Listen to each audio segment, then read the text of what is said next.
Arratsalde-on, buenas tardes. Muchísimas gracias por estar aquí esta tarde en esta cita con la poesía del mes de diciembre. Os doy las gracias en mi nombre y en nombre del invitado que tenemos esta tarde con nosotros. Un invitado que es uno y muchos a la vez, porque aunque él está aquí en esta cita porque escribe poesía, porque es poeta, Juan Manuel Uría es también ensayista, librero, editor, artista plástico, anfitrión de poetas y artistas, hacedor de prólogos, etc. Es un creador que abarca una extensa paleta de maneras de mirar el mundo. Yo espero que esta tarde disfrutéis con su palabra, como lo hago yo cada vez que me acerco a su obra en cualquiera de sus manifestaciones, ya sea un cuadro, un poema, un ensayo, un aforismo, etc. La primera vez que me encontré con Juan Manuel fue hace 10 años y fue en el Festival de Poesía del Gasteche. ¿Lo recuerdas, verdad? Claro. Años más tarde nos hemos reencontrado en un par de ocasiones en la librería Noski, que él regenta junto a la poeta Siara Nuño. Bueno, diría que también con Luna, ¿verdad? Su hija. Una librería que es mucho más que un espacio donde se recogen libros que después están destinados a la venta. Es un lugar precioso, necesario, donde se generan relaciones interpersonales de gran calado. Yo creo que es un lugar de compromiso, un lugar de solidaridad, un lugar al que desde luego da gusto acudir. Además de estas veces que nos hemos encontrado en Noski, también hemos coincidido aquí en Vitoria, en una librería, en Mara, con motivo de la presentación de algún libro suyo, y una última vez antes de esta, que coincidimos en un sitio que es menos frecuente, que fue en uno de mis libros, porque él fue el hacedor de un magnífico prólogo de uno de mis libros. En fin, pocas veces para lo extensa que es una vida, pero yo tengo la impresión de conocer a Juan Manuel Uría desde casi siempre. Tengo la sensación de que forma parte de mi vida desde hace mucho tiempo. Y tal vez sea porque es una persona a la que es fácil querer, a la que es fácil admirar. Y porque además de todo eso, doy fe de ello, es una persona muy, muy generosa en lo que hace, muy generosa en su palabra, en su obra. Y aunque no lo parezca, eso no abunda tanto como creemos. Bueno, yo voy a dar unas pinceladas sobre él para quienes le escuchan por primera vez, para situarle, y después le cedo la palabra. Bien, Juan Manuel Uría nació en Rentería, ha publicado los libros de poesía Puerta de Coral, ¿Quién es Werther?, Transformaciones, Manzana de Bao, Las huellas del límite, Hablar porque la muerte, Lilith, Arría, y también el libro de haikus Kamécuaro, que está en bilingüe, en castellano y en purépecha, una verdadera delicia de libro. Como aforista ha publicado Dos por la mañana, La ciencia de lo inútil, donde reflexiona sobre la poesía y la creación poética, y Dos por la tarde. Además, junto con el fotógrafo Juan Antonio Palacios, ha publicado el fotolibro Arría la piedra, que me consta que algunas personas que están aquí lo conocen. Acaba de publicar Infancia es lugar, un libro de género inclasificable, en el que vierte su visión sobre la infancia. Como artista plástico ha ilustrado libros propios y de otros autores y expone periódicamente parte de su obra. Una obra, para mí, muy interesante, fascinante, y detrás de la cual subyace un concepto y una visión del arte que es maravillosa. Ha dado lecturas en México, Guatemala, Nicaragua, Egipto, Colombia, Argentina, Uruguay, etc. Parte de su obra ha sido traducida a otros idiomas y próximamente publicará el ensayo Apuntes sobre pintura y un libro de haikus que lleva por título La arquitectura del azar. Bueno, esta cita con la poesía ha sido anunciada como Desocupación de la palabra. Este título, me imagino que él nos lo irá desgranando, nos lo irá contando, mientras hace un recorrido por parte de su obra. Bien, al final, si lo desean, podrán llevarse alguno de sus libros, que están en la mesa de la entrada. Y por mi parte le voy a ceder la palabra, no sin antes desearles, bueno, pues que pasen estos días lo mejor que puedan. Muchísimas gracias y nos volvemos a ver en enero. Recibamos, por favor, a Juan Manuel con un aplauso.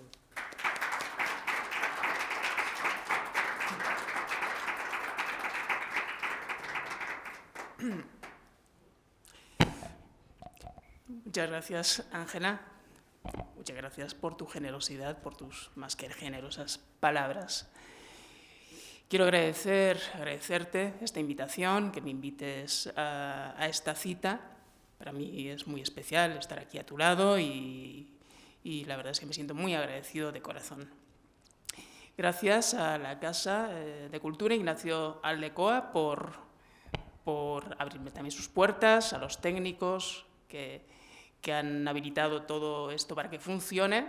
Gracias a Aurelio por estar ahí detrás de la cámara, que está grabando este acto.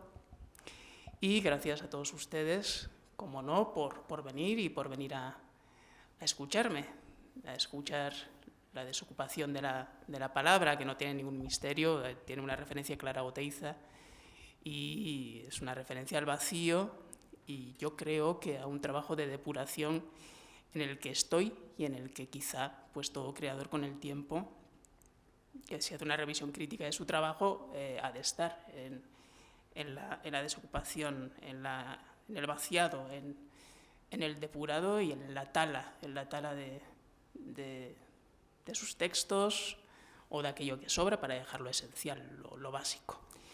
Voy a hacer efectivamente una lectura no improvisada, nunca ha sido un guión, pero bueno, tengo los libros. Con mis libros tengo una relación contradictoria, yo creo que también todo escritor tiene una relación contradictoria con sus libros, pero ahí están. Cuando surgieron porque tenían que surgir, tenían que aparecer, pasado el tiempo, con unos a distancia y con otros no. Entonces he traído algunos de mis libros. No sé si los leeré cronológicamente, posiblemente sí, y los contextualizaré un poquito. Tampoco hace falta contextualizar demasiado la poesía, mucho menos explicarla, faltaría más, pero para algunos sí necesita alguna contextualización. Así que, sin más dilación, voy a empezar a leer con permiso de ustedes. Me verán que de vez en cuando me fijo en el reloj, no crean que es impertinencia, es para no pasarme de la hora y para no despistarme. Gracias de nuevo y procedo. Voy a empezar con un libro titulado Las huellas del límite. Solo un poema de este libro, titulado Cerrando puertas. Se me oye bien, ¿verdad? Eso es importante. Todo el mundo me oye bien. Bien. Cerrando puertas. 1. Primero se levanta el rostro hacia el amarillo más intenso, hacia la luz de la amanecida, que es unas veces golpe y otras veces ternura, futuro siempre. Después, declamativo, el ruido de los pies al hundirse en el barro, las huellas regurgitantes que obligan a calzar unas botas firmes. Primero se levanta, no, rectifico, primero se regresa, manchado de historia, de los teatros nocturnos. 2. Y tú, amigo mío, que en ocasiones lloras sin consuelo sobre el cadáver de un hombre bueno, que has sido testigo de los suicidas lentos y los chillidos rotos, de las falsas llaves cantarinas y de los templos secos, de los rostros cautivos y cautivantes y de las pulpas podridas de los frutos, tú también levantarás ahora la mirada a la luz que despierta. Y quiero acompañarte en este instante y buscar así el vientre fuerte de la amante y que sople sobre mi herida terca, baile en la pintura nuestra, resguardados del adjetivo hueco, tensando aún más si cabe el arco de la aurora y cerrando todas las puertas una a una y con violencia inaudita detrás.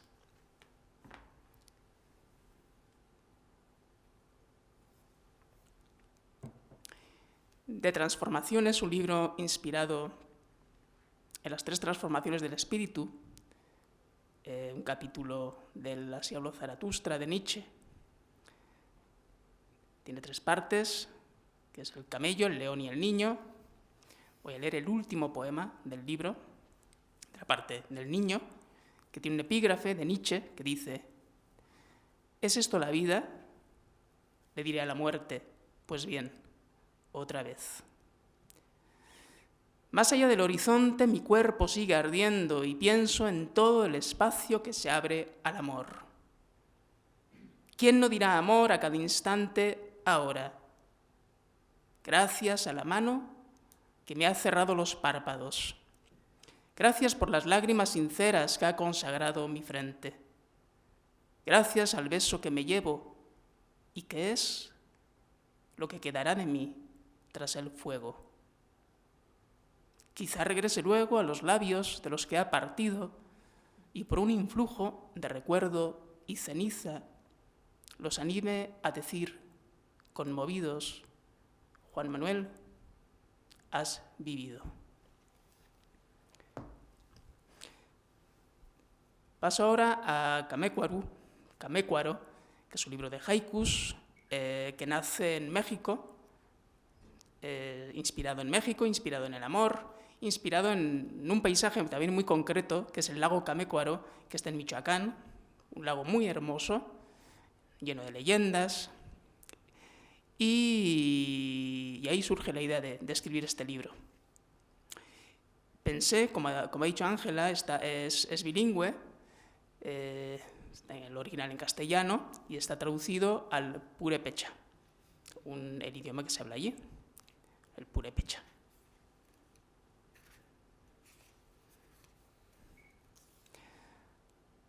Pulso del lago, la vida de Camécuaro, su manantial. Un ahuehuete de 1500 años nos ve pasar. Mirando al lago, sin que yo te lo pida, me das la mano. Canta el sinsonte con qué voz polifónica su melodía. Quietud del lago, cruza un bote rojo y deja su estela. La poesía se vuelca en mi interior desde su fuente.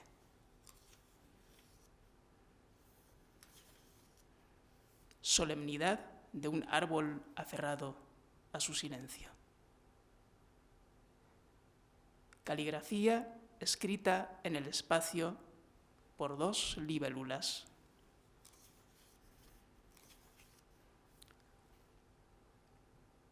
El agua fluye, clara y subterránea, formando el lago. Seguirán siempre de la historia testigos los ahuehuetes. Hallar la paz, sentarse en la raíz, cerrar los ojos. Caminar entre columnas de mosquitos, hogar efímero. El amor nace en la raíz tortuosa de los cipreses. La voluntad de un mayate trepando la flor enésima. El hombre triste se transforma en el canto grácil de un pájaro. Dan su color las flores de azalea en el paseo.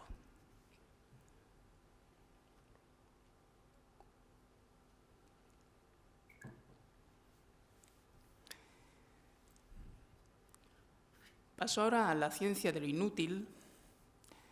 Es un libro, he dejado fuera mi obra aforística, pero sí he traído este libro, que está clasificado dentro del género aforístico, pero el aforismo, como saben, tiene una frontera linda, con una frontera linda con la poesía, con otra con la filosofía, y este sí está bastante entreverado de poesía, pero es que además habla sobre poesía y por eso lo he traído hoy aquí.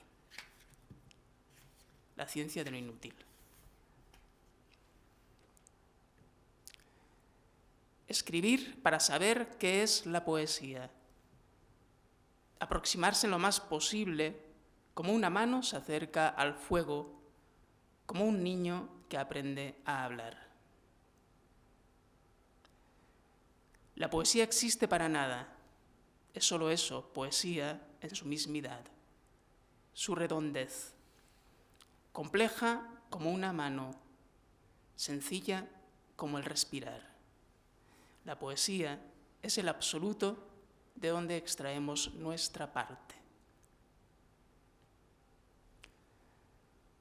La poesía se dona generosa y desinteresada como el amor. El poema, si es verdadero, ha de ser de todos como el pan. El poema se abre y se cierra en un parpadeo, ventana entre el adentro y el afuera, confundidos ambos en un mismo espacio del pensamiento. El poeta atrapa imágenes del aire y de su pensamiento, luego las mezcla, comprime y vuelca, dando contenido a las palabras. El poeta da forma y sentido a la realidad, compone nombres, cabe ahí su noción de Dios.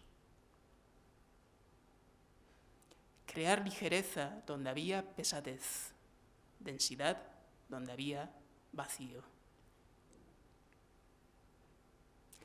Crear puentes a través del lenguaje poético, unir. La poesía o el arte de pensar bellamente. En lo pequeño vislumbro la realidad del átomo eléctrico a más no poder, a punto de estallar. La verdad mirándose en un espejo que duda. Un latido del pensamiento, inercia de la voz replicando a otra voz, palabra claroscura hecha de sentido, afirmándose y negándose mientras asciende en una dialéctica de la luz. El poema se estructura en el cerebro, donde se halla el corazón. La llama de una pequeña pavesa incendiaria y cardíaca, iluminando el pensamiento. Un pensamiento definitivo, dejarlo atrás y comenzar a pensar de nuevo. Tomar conciencia de uno mismo, decirlo en una palabra y que sea nuestro espejo. Dios se pensó y se convirtió en hombre, pero el hombre que se piensa no se convierte en Dios, sino en conciencia. Y la conciencia que se piensa se convierte en lenguaje, en un niño que habla. El poema es conciencia hecha palabra. La palabra poética contiene su pensamiento, como la mano contiene el hueso que la forma. Muere el arquitecto que levanta la frontera entre la poesía y el pensamiento, el lenguaje y la filosofía, la nación de la palabra y la realidad. Muere él y nace el niño sin patria, universal. La principal virtud que ha de cultivar un poeta, junto con la perseverancia, es la paciencia. Saber esperar. La esperanza de un mundo en el proceso de ser mundo. Una afirmación de vida no como medio, sino como un fin. La palabra dicha en su completitud, intransitoria, exacta, precisa, el acto subsiguiente de la escucha. Palabra transformándose en música del pensamiento.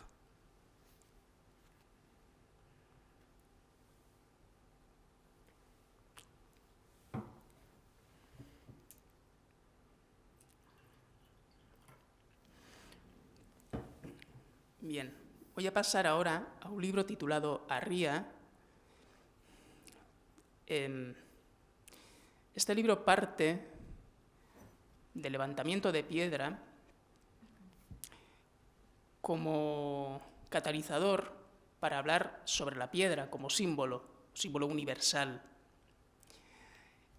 Y parte, quiero decir, el motivo por el cual yo tengo la pulsión de escribir este libro, fundamentalmente está en mi abuelo, mi aitona, Santos Iriarte Recartecho, levantador de piedras, al que conocí poco, pero creo que conocí bien o profundamente, por lo menos, por la mirada que tenía.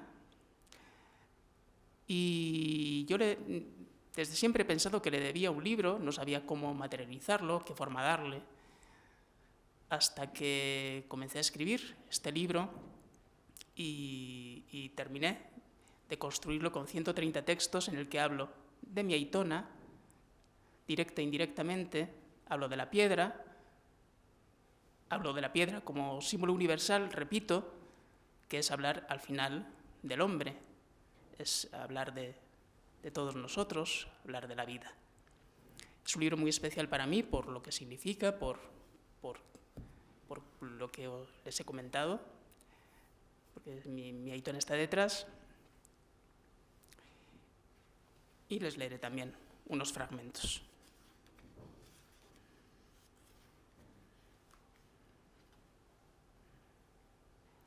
Como ha dicho Ángela, este libro también tiene su recorrido en otro libro. Les voy a ahorrar la cuestión azarosa. El azar es un niño que juega a los dados, travieso, y que hace que se encuentren en el camino personas, cosas, hace que sucedan cosas interesantes. Y este libro tiene otro recorrido en un fotolibro, en el cual yo, junto con Juan Antonio Palacios, un fotógrafo de Eibar, un magnífico fotógrafo, nos juntamos y nos conjuramos en construir un fotolibro, él con sus fotografías de levantadores de piedra y yo con los mismos textos o parte de textos de este mismo libro. Es un libro muy bonito por las fotografías de este fotógrafo, Juan Antonio Palacios, que recomiendo que sigan.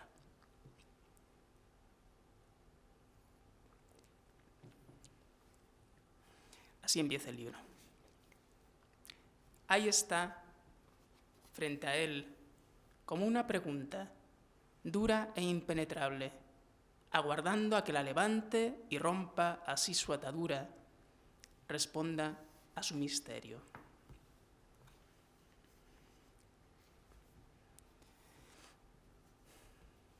La piedra es la suma de otras piedras más pequeñas, casi invisibles, que la hacen bloque único, macizo, con la apariencia de lo consistente, como las células que se suman y ordenan en los huesos del levantador para soportar la tensión, la resistencia, el peso.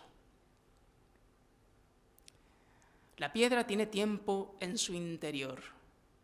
Quien la levante, además de la propia piedra, levanta todo el tiempo que contiene, que la ha formado.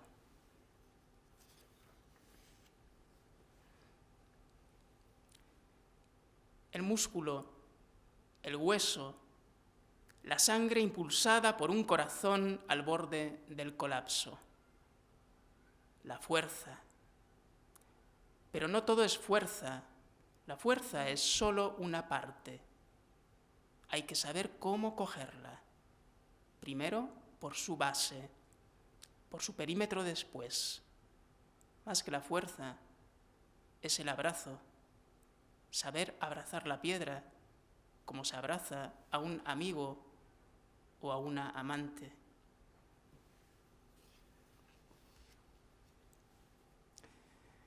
La piedra arriba, en el hombro, lo rasga, lo hiere. Son solo unos segundos que a la Rihasotsaye se le hacen, sin embargo, eternos, y en los que se convierte en una figura barroca. El Rihasotsaye, la piedra y el silencio en la plaza llena de gente. El levantador y su corazón percutiendo. El levantador con sus manos grandes, duras, blancas de resina. Respira a bocanadas, como si le faltara el aire. Pero es que sabe lo que necesita, lo que no tiene. Pide a los dioses que existen y a los que no existen que le den fuerza, mientras alguien a su lado, como en una letanía, le repite: adelante, tú puedes, adelante.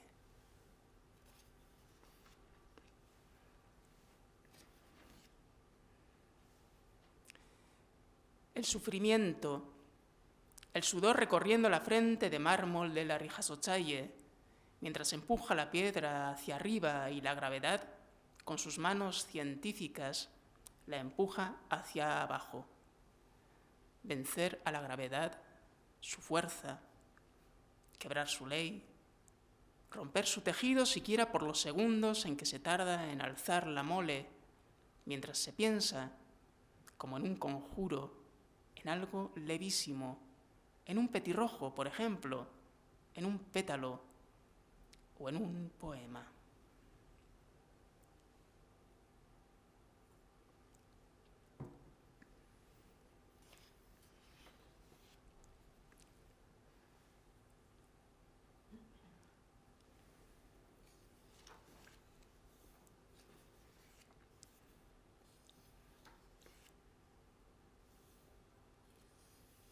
La plaza está llena, en su centro la piedra y el levantador.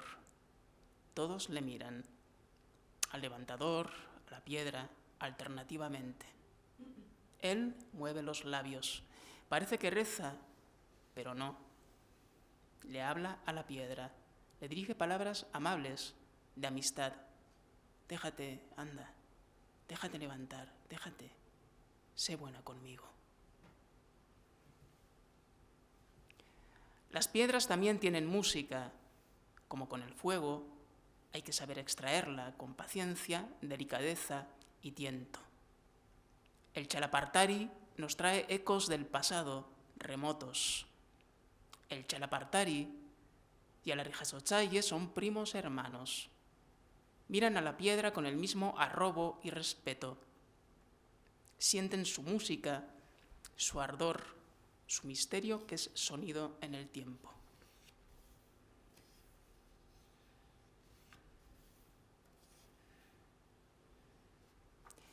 Del trabajo a lo lúdico, la tendencia al juego del hombre, la voluntad de extraer del sudor, del sufrimiento, el filón de la alegría. Rectangular, cuadrada, circular, irregular, la piedra. Y la mano del levantador, dura pero dúctil, se adaptará a ella. Busca la esquina, la curva, el hueco. Cómo subirla, cómo agarrarla.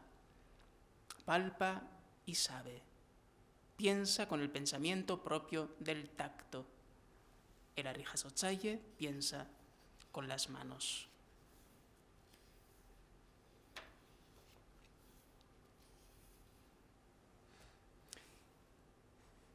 Frialdad de la piedra, con nombre propio a veces, anónimas las más, pero esencialmente hechas del mismo tiempo, del mismo aire, de la misma lluvia, del mismo cincel paciente que la perfila hasta dar con la forma, con el peso, con la escultura.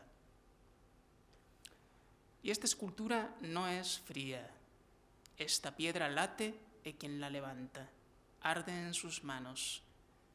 Tiene de algún modo inexplicable el calor vital de un hijo, de una hermana, de un padre.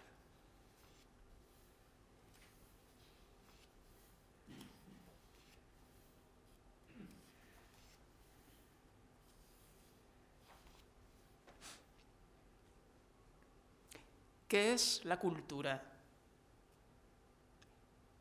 ¿Qué es el pensamiento? ¿Qué es la raíz, el alma, el sustrato? ¿Qué es una mirada centrada en lo profundo? ¿Qué es la palabra piedra, árbol, montaña? ¿Qué es la palabra? ¿Qué es pensar 100 años en un verbo que eleve la frente y vea el sol? El sol como otra piedra allí levantada por el hombre. ¿Qué es un poema sino esto? Y el hombre enfrentado a su límite, a su propio fin.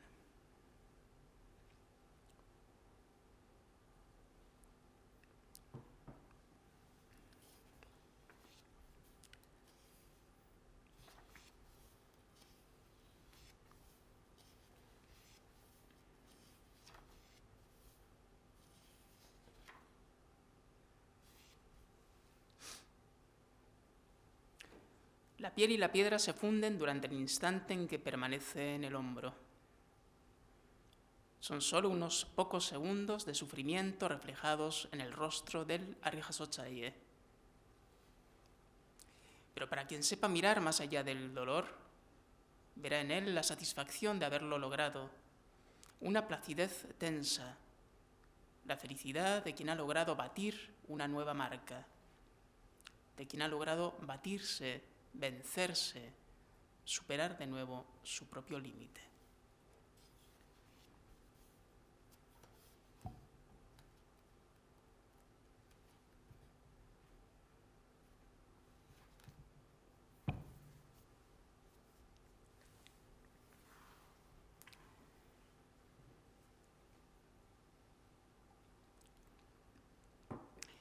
Voy a seguir con Infancia es lugar, que es mi último libro hasta la fecha.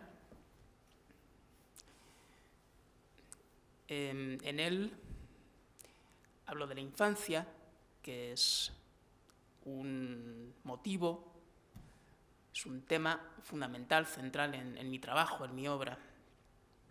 Una permanente referencia a la infancia.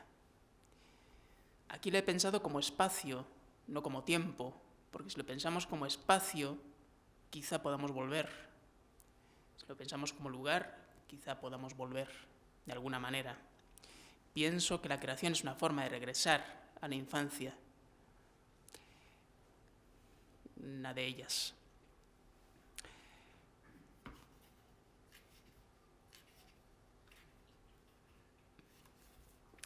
Empiezo por el primer texto. En ese espacio hubo alguien. Hay alguien. Si hubiera alguien, díganle que me acuerdo, que sigo aquí. Lo miro desde fuera, espacio unas veces alejado, otras tan al alcance de la mano. Cuestión de perspectiva.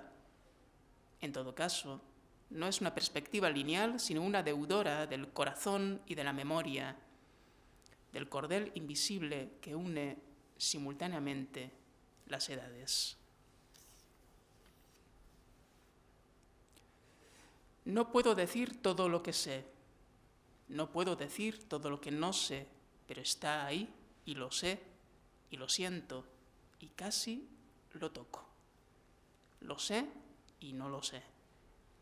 No puedo decirlo. No se dice el misterio.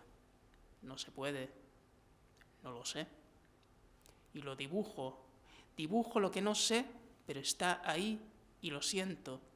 Y lo piensa mi mano.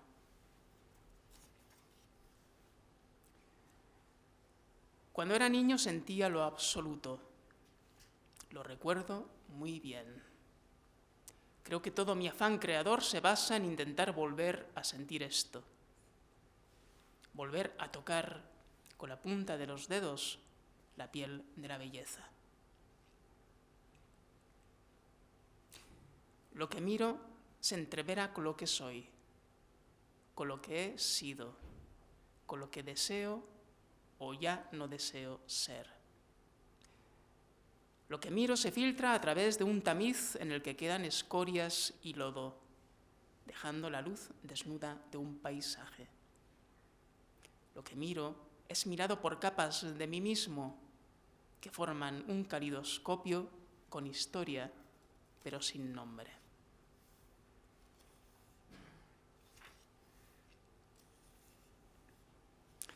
¿Hay algún modo de acceder a ese espacio? A través de la creación, el pensamiento poético como salvoconducto. La espera creativa es una infancia que busca no aburrirse, que selecciona algunas piedras y unos palos para construir un hogar.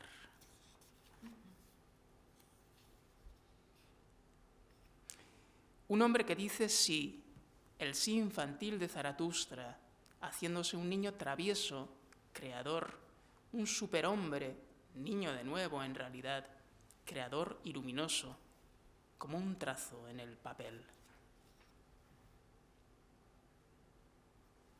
El poeta, que es un niño, que es un pájaro, que es verdad, siempre en vuelo, que es belleza. Territorio de la posibilidad, la infancia. Niño que se deja ir, lápiz sobre el papel, pensamiento sin amarre.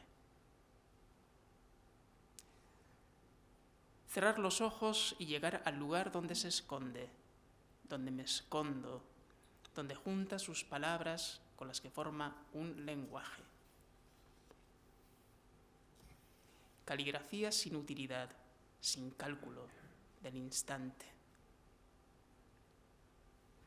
Se esconde travieso y ágil con sus lápices de colores y su fósforo, su pasión por las formas y el fuego, su mirada sin atenuante.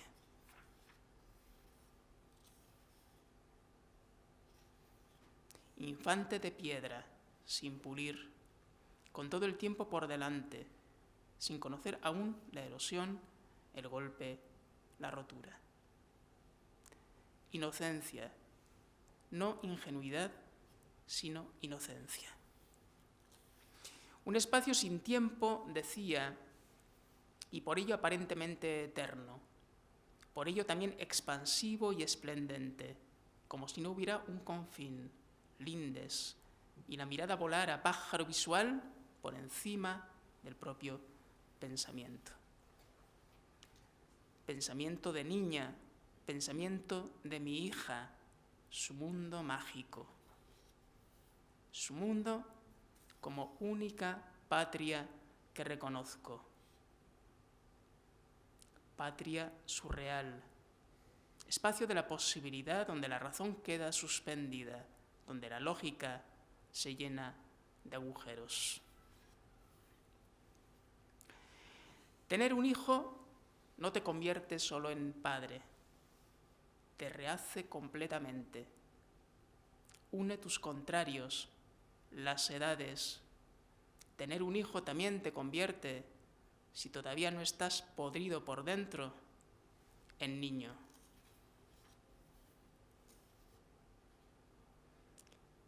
La infancia es caminar en línea curva, sin rumbo, sin importar hacia dónde ni para qué. En las huellas dejadas nadarán peces de colores.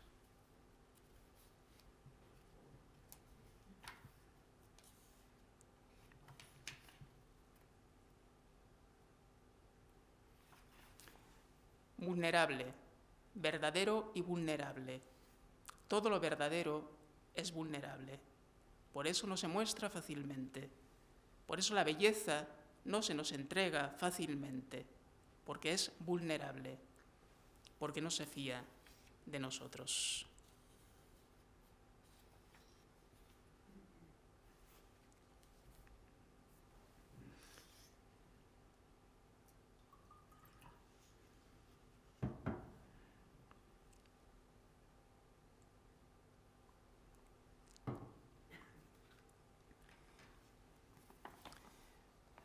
Voy a acabar con un fragmento de un poema que se publicará el año que viene, titulado La belleza fragmentada. Es un poema de largo aliento y cuenta con un prólogo de un grandísimo poeta, un referente indiscutible para mí, un maestro, y una de las personas más generosas que he conocido, que es Antonio Gamoneda. De este libro voy a leer el fragmento cuarto, que no tiene título, sencillamente es el fragmento cuarto de La belleza fragmentada.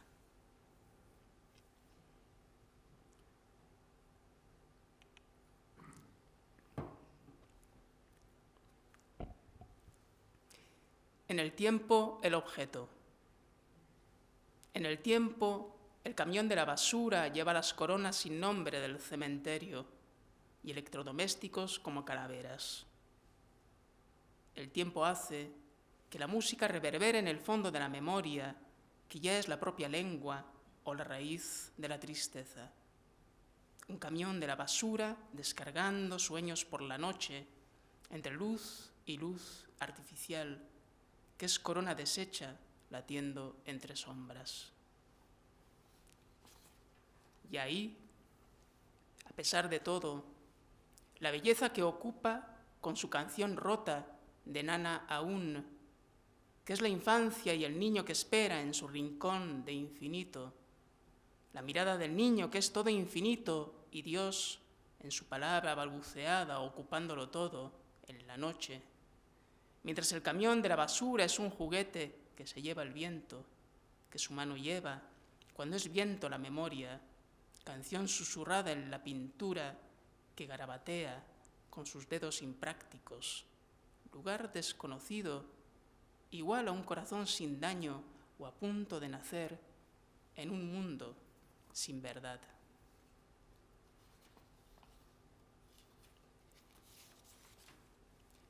El olor a pluma quemada se extiende, sin embargo, terca el ala que asciende, para después caer otra vez de bruces en el vertedero.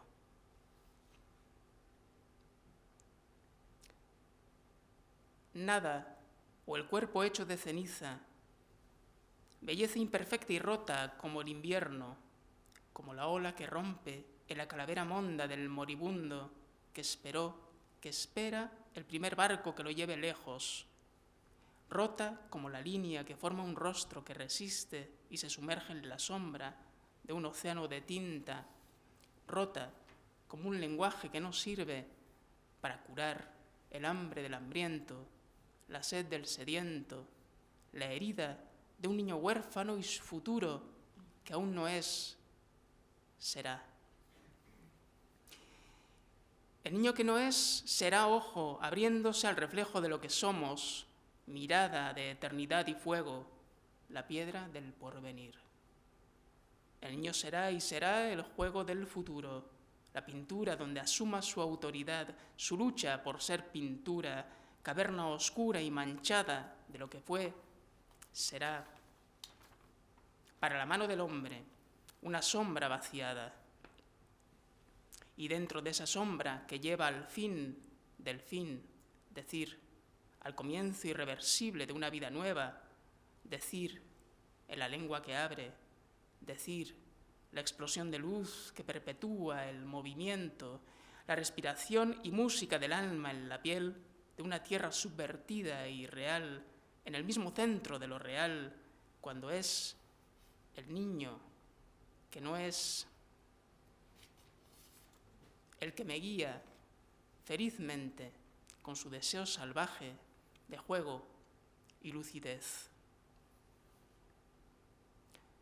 Y el pensamiento se rompe así en pequeñas razones y se aja en su propia raíz sin pensamiento y regresa a un estado de olvido y de intuición, de miedo en lo oscuro, entre vocales de piedra y ojos de tierra.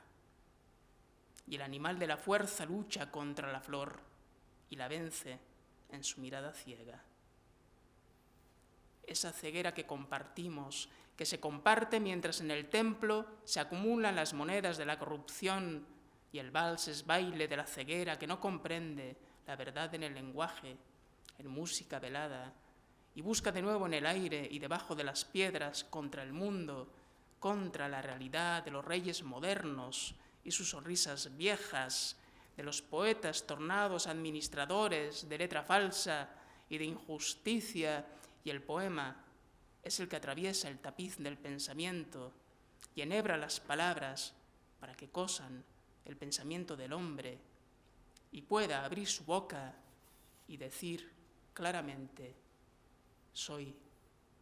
Y vea el lugar donde está y coloque su pie delante y se separe de sí y piense: seré aquí, yo, tú y todos, porque ha hallado la conciencia del dolor, la conciencia pensante del hombre que eleva la memoria del hombre por encima del hombre y se vence a sí mismo, rubricando su propia defunción, que es la defunción definitiva del antiguo régimen.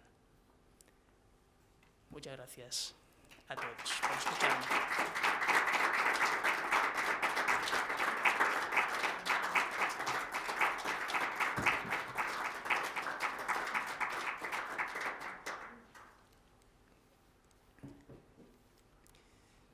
Yo le decía a Ángela que quizá alguien quiera preguntar algo, es el momento de si alguien quiere hacer algún comentario, si quiere hacer alguna pregunta. ¿Qué pasa? El micrófono.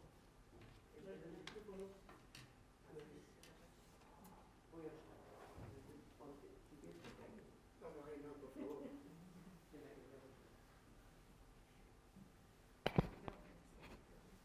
Bueno, si quieres te lo hagas así más. Espero que te oigan. ¿Se oye bien? Bueno, ante todo te quiero dar las gracias. Me ha gustado mucho la lectura, especialmente porque he leído tus libros con tu propia voz, más allá de los ideitos. Quiero plantearte un... gracias. Buenas, ¿se me escucha? Bueno, lo que te decía, muchas gracias por la lectura y quiero plantearte al hilo la presentación que ha hecho también Ángela Serna, porque eres un autor que le da todos los palos al aforismo, a la poesía, al fragmento y a la pintura. Quiero plantearte un pequeño problema poético ligado a la desocupación del vacío que estás comentando también. ¿Qué haces cuando como autor, como creador, dentro de un poema te encuentras con un aforismo? Lo desocupas, lo sacas, lo mantienes, varías, cambias de lugar. Gracias. Sí, ese es un problema formal, efectivamente. Y si me encuentro con ese problema, veo hacia dónde puede ir eso. Si sigue construyéndose como poema, digámoslo así, si sigue construyéndose como aforismo o se convierte en un texto híbrido donde lo aforístico casa con lo poético y se convierte en un texto como el libro Infancia es lugar, donde los géneros están unidos o casados, ¿no? Y donde el librero tiene la dificultad de no saber muy bien dónde situarlo en la librería. A mí particularmente son los libros que me parecen a mí que más gozosos, para mí por lo menos, aquellos libros que no sé muy bien por dónde van o cuál es el género más claro. Pero la cuestión formal es así.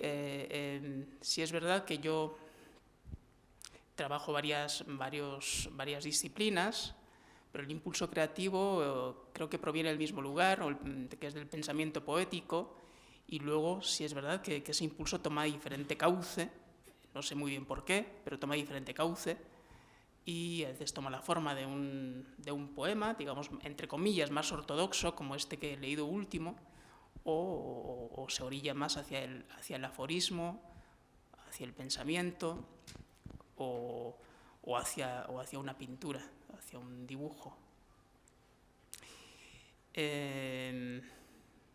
Pero bueno, esas son cuestiones en las que pues, cuando uno trabaja, a ti te pasará a menudo, pues te encuentras con esos problemas y tratas de resolverlos lo mejor posible y ver hacia dónde te lleva. Si no hay resolución porque ves que hay un bloqueo, pues lo que suelo hacer es dejarlo, romperlo y seguir con otra cosa.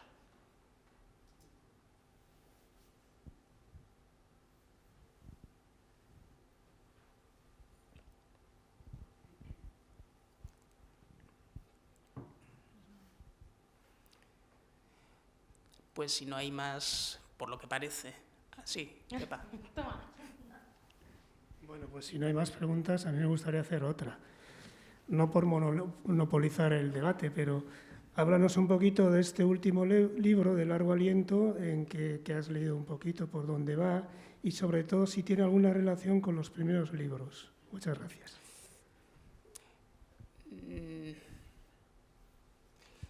Es un libro que cierra una trilogía en la que trato de reflexionar sobre la propia creación. Es algo que por lo menos, que me lleva bastante tiempo, pensar en la propia creación, pensar en la creación como objeto, a pensar, a analizar, porque creamos, cuál es el objeto de que nos dediquemos a crear cosas, desde el origen de los tiempos, a hacer una escultura, a pintar en una cueva, ¿por qué? Y a mí eso me lleva mucho tiempo de reflexión. Y comencé un proyecto de 3 partes en el que quería reflexionar sobre la creación, sobre el pensamiento poético, sobre la poesía, sobre la creación poética. Para mí la poesía está en la raíz de todo, aunque después, como he dicho, antes se materializa de diferentes maneras, pero está en la raíz de todo. Y una parte es la ciencia de lo inútil, donde desde un punto de vista, desde una parte más aforístico, ensayística, trato de abordar o aproximarme a una respuesta imposible, desde luego, porque no soy tan pretencioso como para encontrar una respuesta que sea imposible, pero me acerco por lo menos y en el tránsito construyo algo. La segunda parte, que iba a ser la tercera, pero se ha convertido en la segunda, ha sido una exposición que acabo de hacer en San Sebastián. Quería que tuviera un reflejo pictórico, esa reflexión sobre la poesía y sobre la creación. Y la tercera parte es la belleza fragmentada, en la que a través del verso, digamos que la poesía más, entre comillas, tradicional o que comúnmente se entiende más como poesía, quería reflexionar sobre la propia creación y el pensamiento poético. Luego eso tiene derivadas, evidentemente, porque no solamente reflexiono sobre eso, como con Arría, después reflexiono sobre más cosas en ese poema, ¿no? Largo. Es un poema en el que he trabajado bastante tiempo. Tiene y no relación con mis primeros libros, porque al final todos los libros se relacionan y tienen puertas que se comunican. Formalmente no tiene nada que ver, es menos retórico, es más sobrio, está más depurado en ese sentido. Pero sí forma parte también, como en mis primeros libros, tiene parte de las mismas obsesiones. Una es esa, la reflexión sobre la creación poética, luego están las obsesiones permanentes, que son la vida, la muerte, la infancia, y estos cuestionamientos que permanecen siempre ahí en mí y que están también siendo sustrato de este libro. Como digo, he trabajado bastante tiempo dándole forma, pensándolo. Yo trabajo mucho la estructura, visualizo el libro como una cosa, como un objeto, musicalmente también. Me parece importante que tenga un sentido el libro.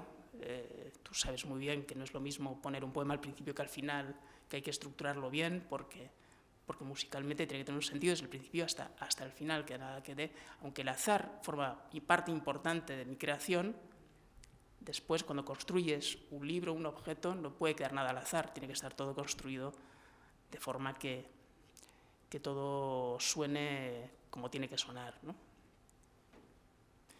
Y esa es la tercera parte de esa trilogía, de investigación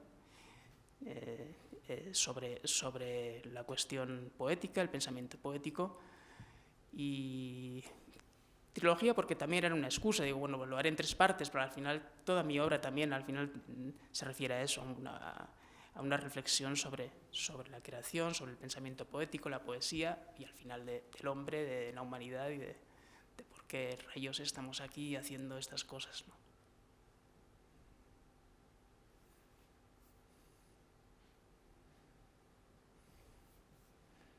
Pues muchas gracias. Nos pedimos a Juan Manuel un aplauso y tenéis los libros bastante.